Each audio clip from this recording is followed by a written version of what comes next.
we're going to scale the fence. Yay! I'm not good at this. Hi! Welcome back to another adventure with the riding zebra. In this video, we go on a hunt for the mysterious prehistoric settlements which are scattered around the island of Sardinia. These are called Nuraghe, and some of these contain so-called giants' tombs. Ooh, how mysterious.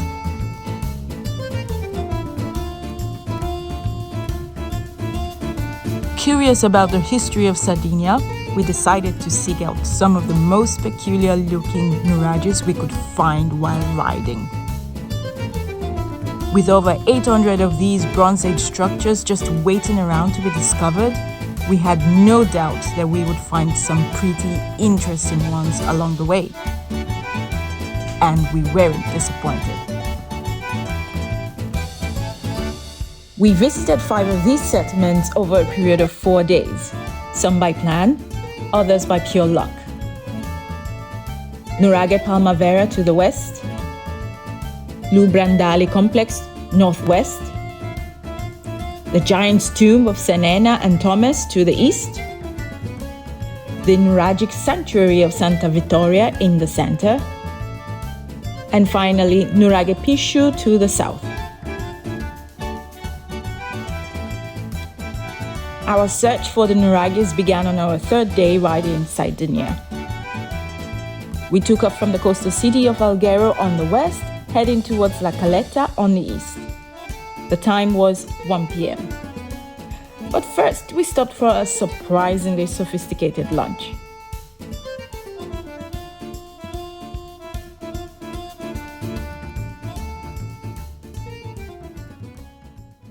Con delle praline con all'interno carne di maialino e una salsa alla rabba rossa lavorata come un ketchup, un pochino di aceto arriva per dare un po' di forza.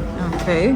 Frolla salata, ricotta di vaccina e delle frutte fermentate che sono delle fragole. Noi raccogliamo durante il periodo fresco tutti i frutti e gli ortaggi e poi andiamo in fermentazione. Li utilizziamo tutto il periodo restante sia sul dolce che sul salato. Chiudiamo col pesciolino marinato sul nostro pane carasau, il tipico carasau. Si tratta di un occhione con un gelo al limone e una maionese che ricaviamo dalle sue uova. Buon inizio! Grazie! Wow! Un riso al riso con delle mandorle, degli asparagi e della crema di basilico. Spaghetto arrestato di granchio blu con gambero tiepido, aghi di pino. E andiamo a continuare il pasto con un brodo di basilico, un infuso di lemongrass e basilico. È bello durante anche dopo. Grazie. We hadn't made any real plans to see a Nuraghe that day. But after a few kilometers, we saw a sign for a Nuraghe and decided to stop and check it out.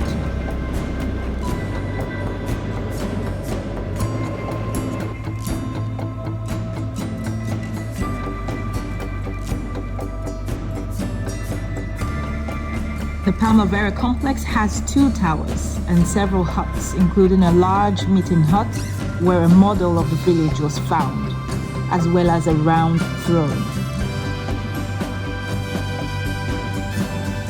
After several years of prosperity, in the 8th century BC, the village was destroyed by a massive fire.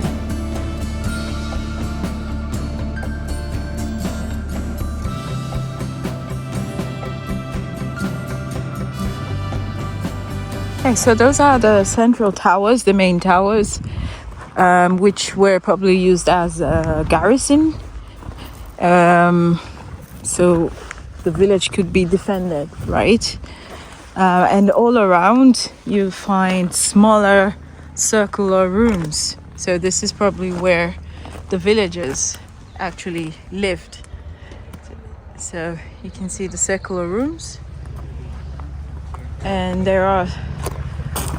they go all around the central towers.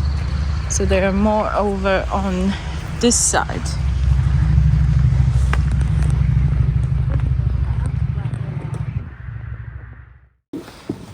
you look at it from pictures, the pictures don't do it justice at all.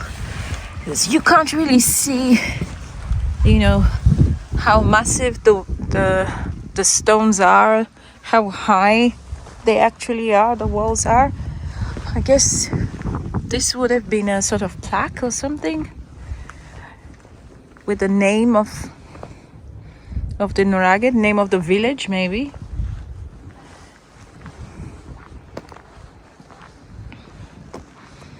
It's really just spectacular, just amazing.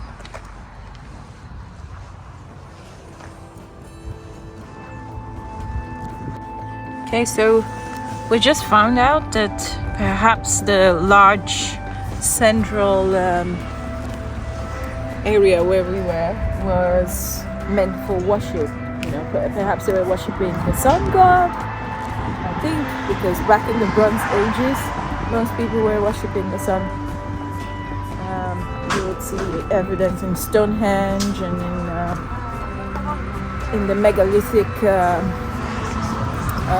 megalithic structures in Malta as well. And it was designed almost similar, you know, with the roofs having the large bar across and the entrance very low and usually facing towards the sun, you know, I guess the east, where the sun rises from. It's spectacular. And from outside it doesn't look like much, but it's definitely worth visiting.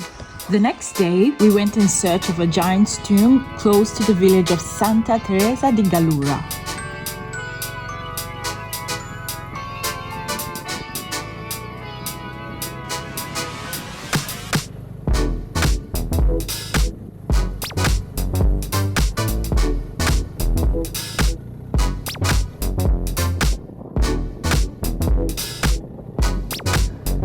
We had done some research on the giant's tomb in Santa Teresa and we were pretty excited to see what it was like.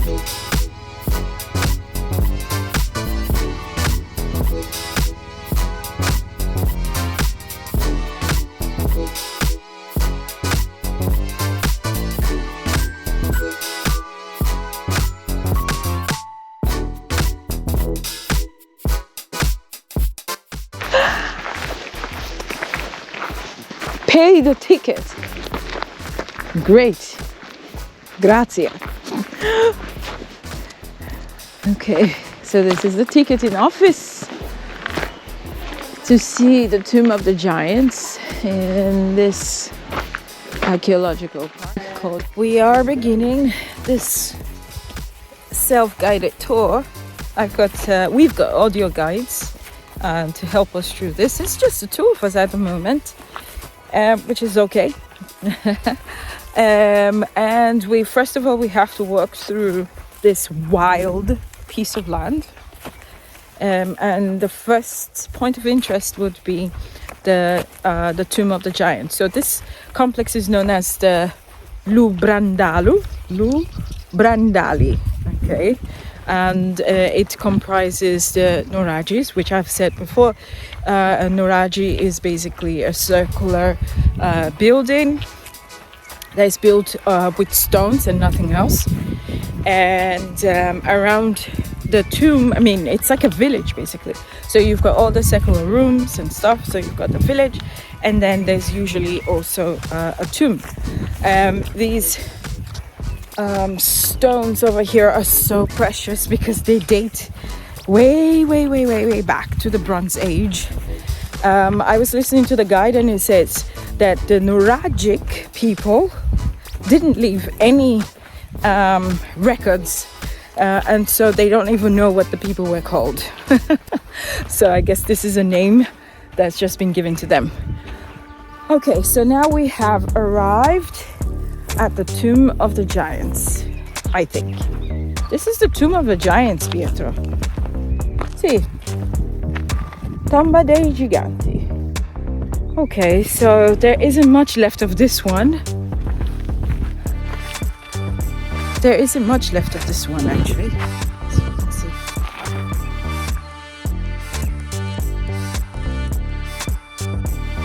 So This is the Tomb of the Giants.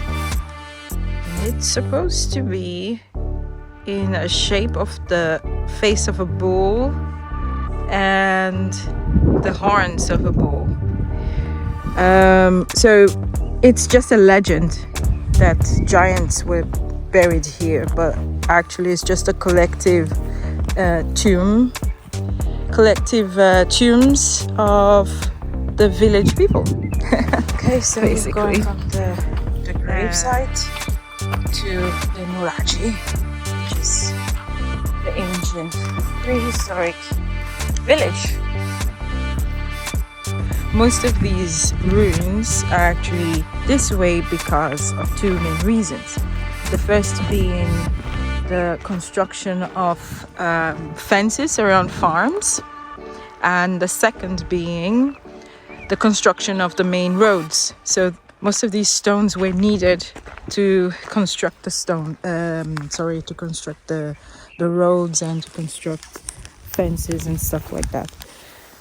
So yeah, human ignorance, right? Is always the case.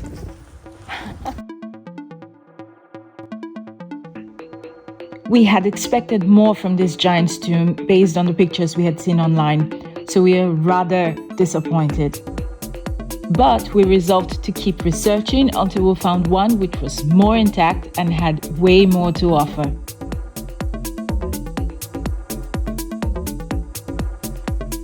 Later that night, we consoled ourselves with an excellent dinner of typical Sardinian cavatelli pasta, some seafood, and amazing wine.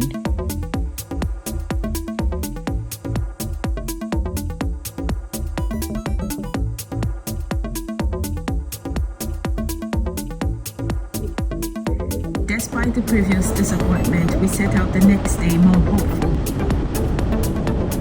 Riding the famous SS 125 from La Caletta to Tortoli, we took a detour at Dorgali to see another giant's tomb, which we had researched the night before.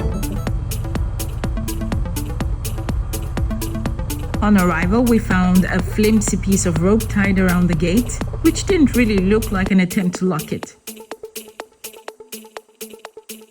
Here we are at La Tomba dei Giganti, the Tomb of the Giants, and we're going to scale the fence. Yay! It's so exciting. Okay, I'm not good at this. Yay, I did it. Okay, so I don't think we're breaking the law here, because basically this place isn't managed by any cooperative or any government agency, so it's just open to the public in general. The gate was locked, but it wasn't really locked. There was like ropes around just to keep the gate closed, I guess, from the wind. But it's open to the public, no ticket, nothing. And this one is called Sena, which I think is Saint, I'm not sure, but Sena e Thomes Giant's Grave. So I'm not sure what the S stands for. So Sena and Thomes or Thomas Giant's Grave. So it's a collective graves used for burials, and in some situations they were well preserved. Indeed, human bones have been found all around the corridor. Ooh, are we gonna find any bones today? I don't think so. Let's see.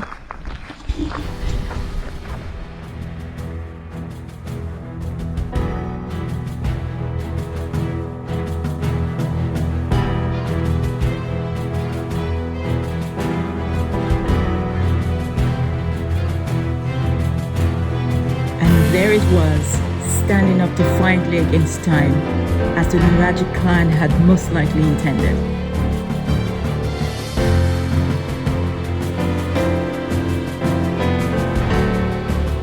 The giant's tomb of Sena and Thomas is shrouded in a lot of mystery. Based on the objects and bones discovered here, there's a belief that it's a portal to the divine. Some spiritualists have traveled far and wide to experience its holy energy and reportedly healing powers. Now, why we didn't quite feel this way, we can definitely confirm how special and awe-inspiring this place is. It was absolutely magnificent. Dating back to the early Bronze Age, its central stele stands proudly at 4 meters high, with a little doorway to the underworld so tiny no human can make it through. Behind that lies the actual burial chamber. At 11 meters long, it's so easy to see how people who discovered them would have believed that they housed one single giant.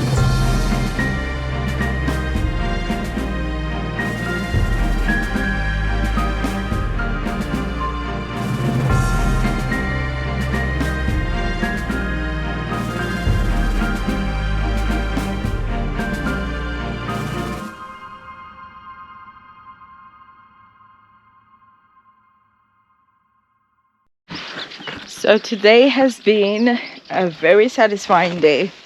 Even better because today's Pietro's birthday, so we were able to do at least this first bit. Was exactly what we had hoped for, and it is amazing. It's amazing. I love learning, about the history of people and how, people lived back then, and how they managed to, to create such things. So unfortunately, we don't have enough information because there were no written records of the Nuragic people. So everything is speculation, but archaeologists, they know their job, and so I trust them. So this is what they've come up with, and that's all we know. But it's just so cool. Oh yeah, we have to jump the fence again. Yay. Criminals! Okay.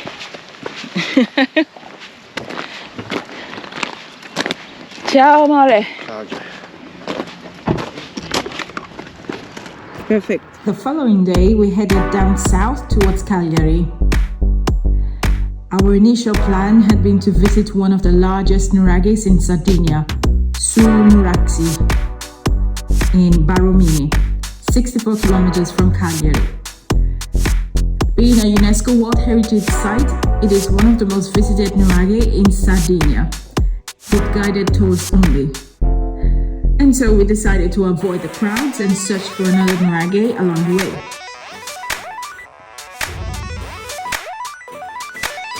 Riding inland through southern Sardinia, we were enveloped within rugged mountains and beautiful coastlines.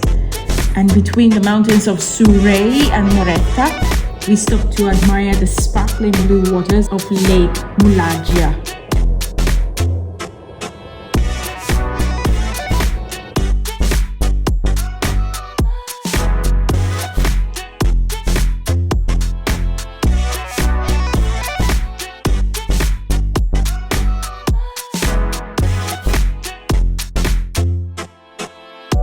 Then we continued riding towards Seri, a small farming village with a gem at its heart, the Nuragic Sanctuary of Santa Maria della Vittoria. So there's a 500 meters walk from the ticket area, and the tickets cost, what, €5 per person? Yeah, €5 per person. And so we're just gonna walk and hope it's worth it. Well, the way is kept. Yeah. For sure it's better than the giant tomb Of somewhere. Santa Teresa di Gallura. Santa Teresa. Yeah. Yeah, it looks very well kept. Mm-hmm.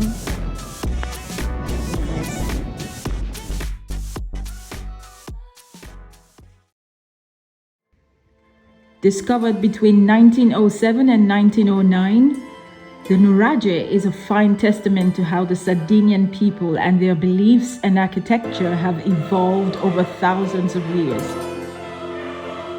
From the Bronze Age to the Roman period.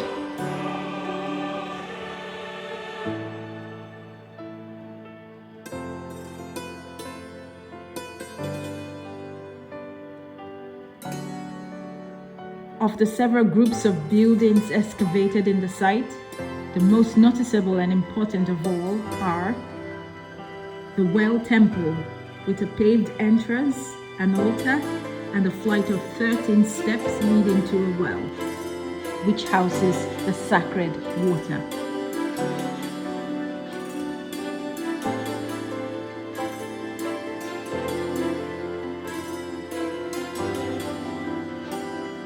The High Patrol Temple, with 2 altars and accessible via a sacred way.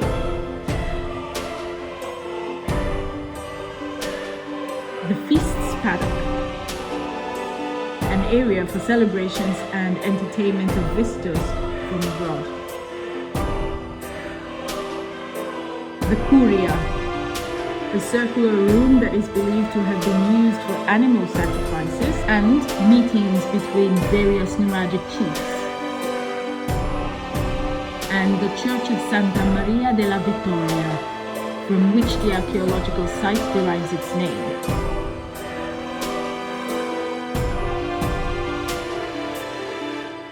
Right next to the church is a Roman grave, erected in the Byzantine period using stones taken from the nearby Nuraghe and the 3 circular huts next to each other.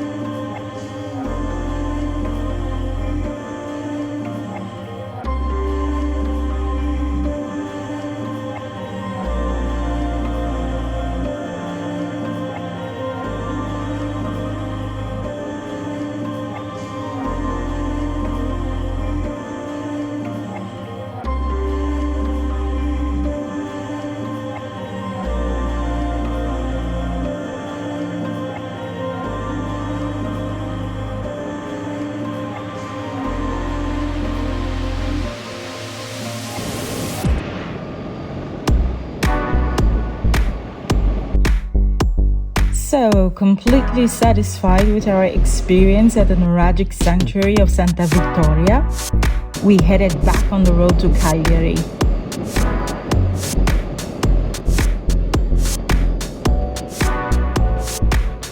Riding through the flatter terrains and pretty colorful fields of southern Sardinia, we were pleasantly surprised by a final gift. Just 49 kilometers away from the capital, we came across this tower that looked nothing special, but we just decided to stop anyway.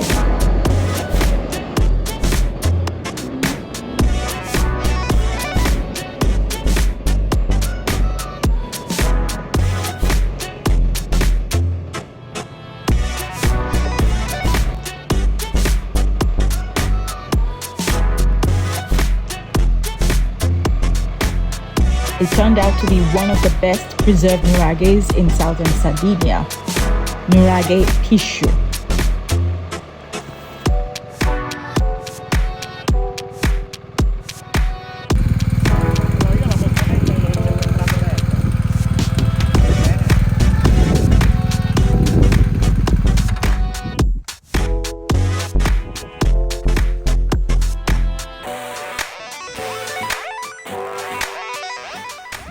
Okay, so we just found this place in the middle of the road. But first of all, look at that view. Oh my god. The colors are alive. Anyway, let's go explore. It looks like a Nuraghe. Tower. A tower in the new part of a Nuraghe, no? Let's explore! I'm loving this trip. A small one. Hope I don't find any animals, but look! My god, all this color. Wow, wow. Look at those boulders. It's huge.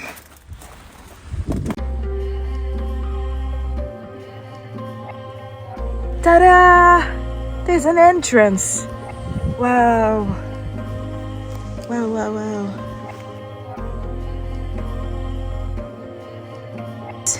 Explore.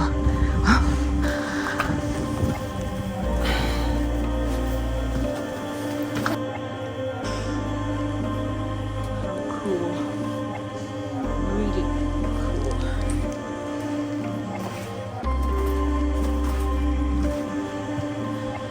Wow, look at the tower. It's huge. Mamma mia. Wow. It's one room.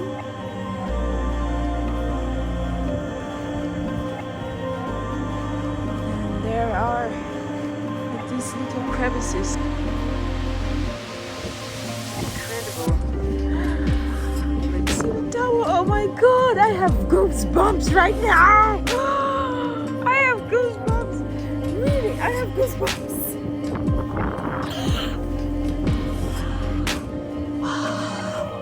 It's huge! My gosh!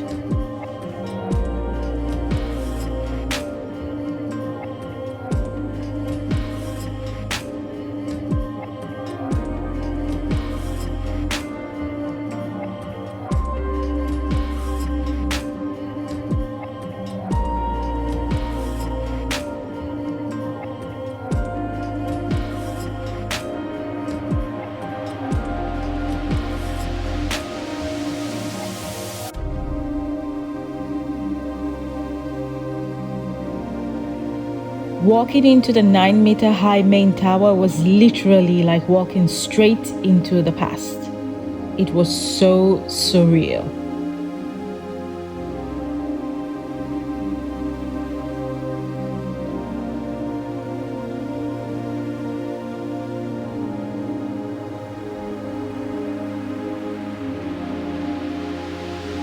Okay, there's also a well. Oh, but it's a really small one. Is it a well? I guess. Must be. Oh, what a find.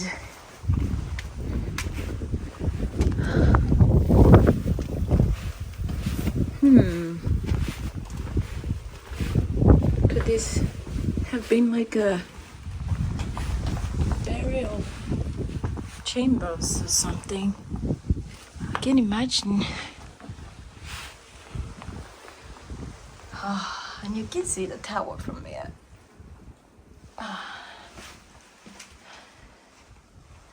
Wow, that's so cool.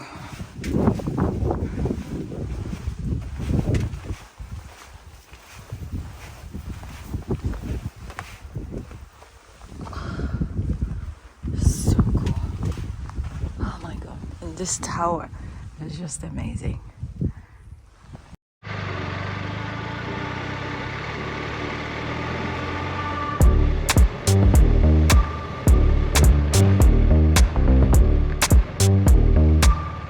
And that, guys, brings us to the end of our quest for the historical structures that represent Sardinia, which most people don't know about. It is pretty interesting to note that beside all those amazing blue beaches lies the story of a microcontinent just waiting to be heard. Thanks for watching, guys. If you enjoyed this video, make sure to give it a like, comment and subscribe. See you in the next one.